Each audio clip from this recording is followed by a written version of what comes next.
Assalamualaikum warahmatullahi wabarakatuh. Thank you very much for the time that has been given to us to do some interview.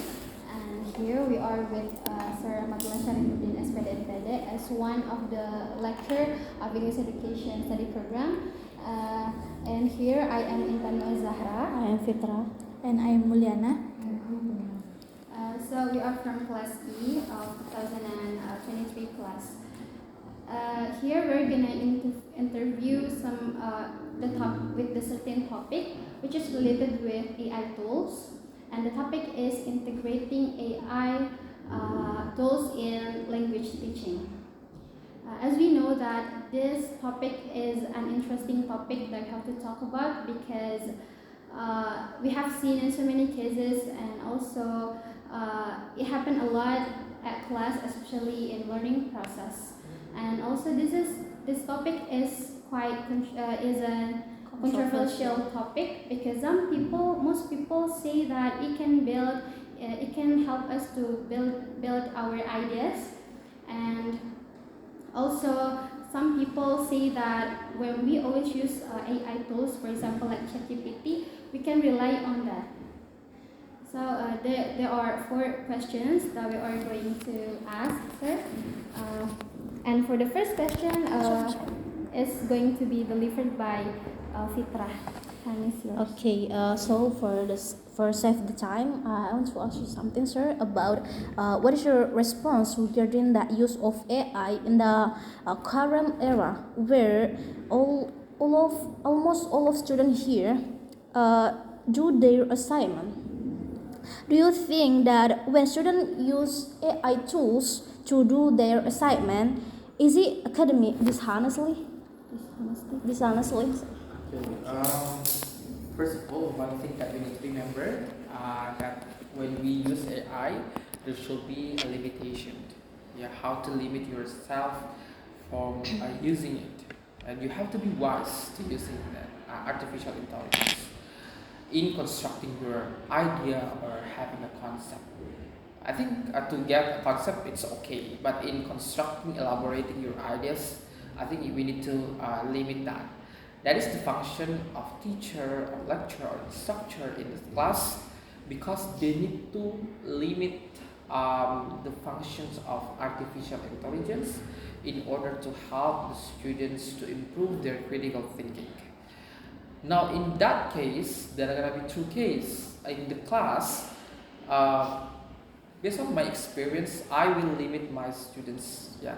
So the way of limiting that kind of process, it design the learning process so that the students who involved in my learning process will not always depend on artificial intelligence. For example, in your class, I teach reading for academic purposes. In teaching reading for academic purpose, I sometimes provide you some theory before come to the practice. What a theory? This theory will you use in that kind of process. So during the learning process, you will be provided by skills or strategy or method how to conduct the assignment. Not depends on the artificial intelligence. That's the first. And second, even if I try to integrate my learning process with AI, there is also limitation. For example, when I conducted my research at STI di Ipindra, it's about teaching, debate, integrating with ChatGPT. I was not allowing my students, to use ChatGPT, in the learning process as a whole, but I try to limit that in order only for getting the concept. Only for getting the concept. After that, I will only limit the time for maybe 2 minutes or 3 minutes in open the AI in order to get the concept. After getting the concept, they cannot even open AI anymore while the debate process in itself. So what comes to my students is that they will do collaboration. So they get the concept. Okay, if I, for example, support smoking in public place, for example, uh, the argument should be like this. Yeah. So there will be a description. Yeah. By that description, they will discuss with their friends. So there is a limitation. They only use the handphone and smartphone only 1 to 3 minutes. After that, they cannot even see it anymore. AI help them to get the concept. Yeah, especially for the topic that they never even hear before. So that's the first. Yeah. So I limit. But when you ask me about my perception out of the classroom, how's the impact when the students always use that artificial intelligence? It's based on the personality. Yeah. If you always depend on ChatGPT in conducting your assignment, your research, maybe you will not,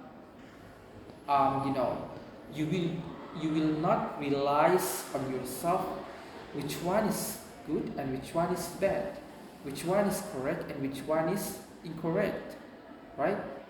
Yeah, because you do not learn the principle. For example, when we want to write the thesis or scriptsy, yeah, we need to understand academic writing. What is academic writing? In the paragraph, there is a main idea and supporting details. Yeah, because this is thesis, there should be an expert should be cited in that paragraph. That's the principle, the knowledge.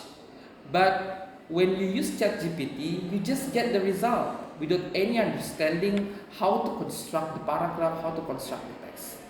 People without any understanding and directly use ChatGPT every single day, they will lose.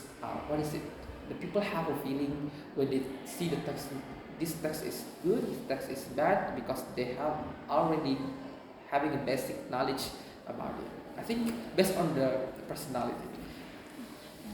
Yeah, well, there are 2 points that I can get. The first is we have to make the limitation for ourselves by using ChatGPT. We cannot use ChatGPT,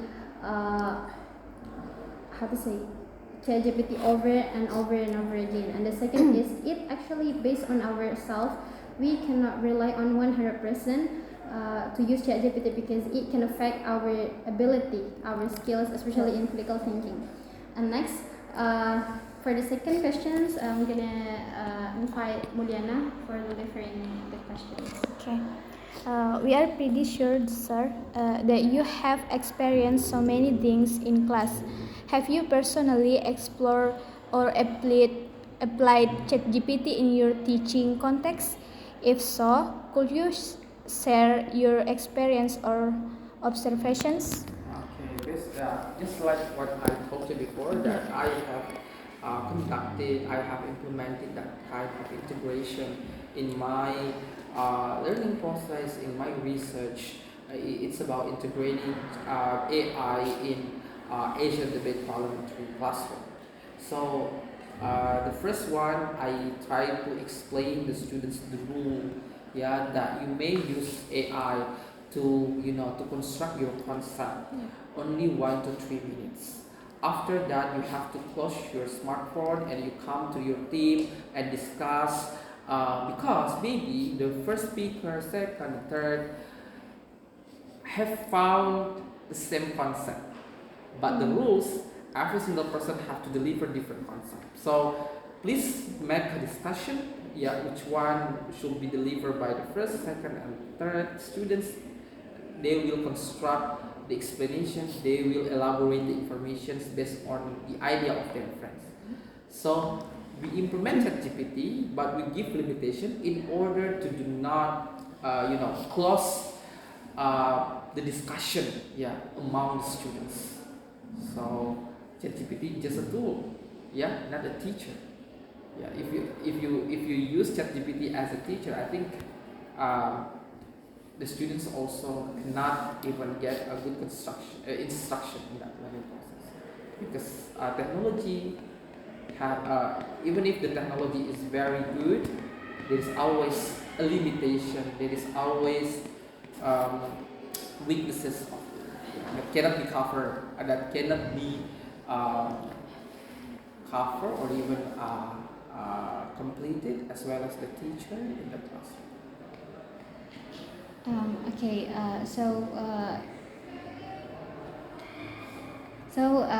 for the second question, have you experienced about ChatGPT? It has explained as well, and also we can take the tips and trick how when we want to when we want to use the ChatGPT in the class, we can follow the trick and also the tips. Uh, and for the third question, I'm gonna deliver. It's about the motivation.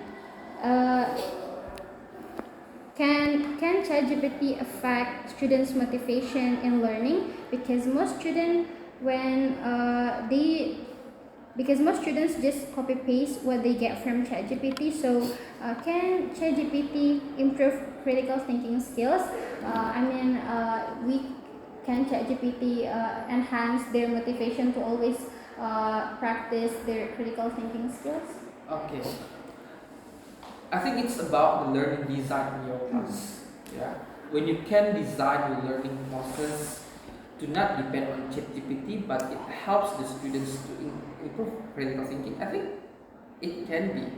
For example, in a discussion, yeah, you allow your students, you teach the students how to be a critical person.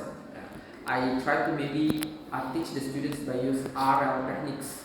For example, assertion, example, linking, and assessment about assertion, reasoning, example, linking, for example. So I provide the students the theory.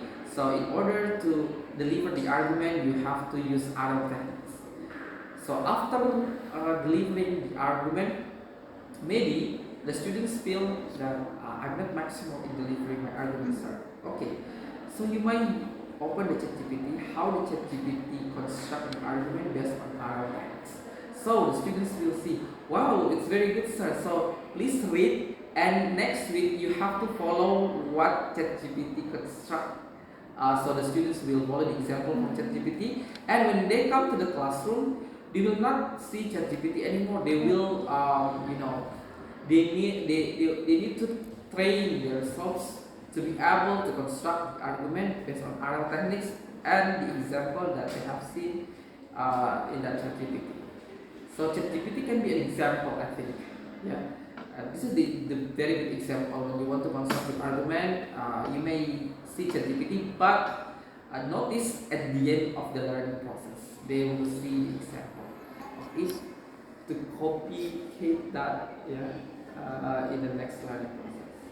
So the thing here is when we want to enhance the motivation of the students, we have to design the methods. We have to design the learning process as interesting as possible because it really affects to them. We have to take the first spirit of each student.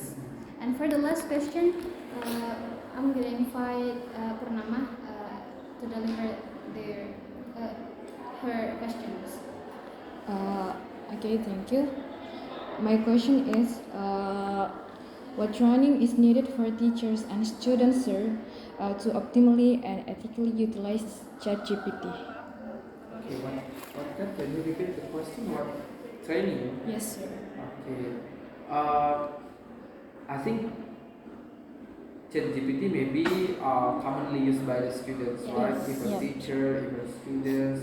Um, no need training, maybe no need training that, but in this case, we need to train the students how to be a wise person in using it, ya.